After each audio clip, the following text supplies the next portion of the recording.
के गुथे हुए नरन में बढ़ती जाए। प्रत्येक पुत्रों की विवाहित प्रांत भी इस प्रकार की क्रिया दोहराई। जब भी गले से होई उतरने की आवश्यकता पड़े तो किसी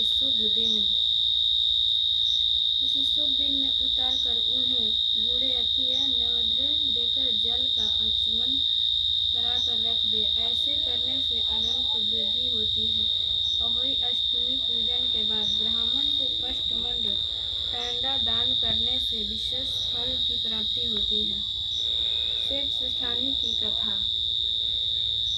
किसी नगर में एक साहूकार रहता था। उनके 7 पुत्र थे। एक दिन साहूकार की पुत्री खदान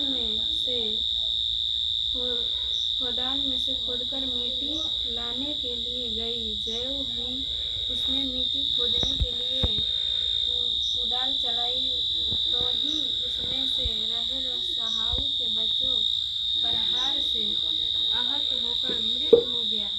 जब साहूकार की पत्नी ने कुदाल को रक्त रंजित देखा तो उसमें बच्चे के मार जाने का अत्यधिक दुख हुआ, परंतु जो कुछ होना था वो हो चुका है और भूल उससे अनजान में हो गई थी। अतः दुखी मन से वह घर को लौट आई।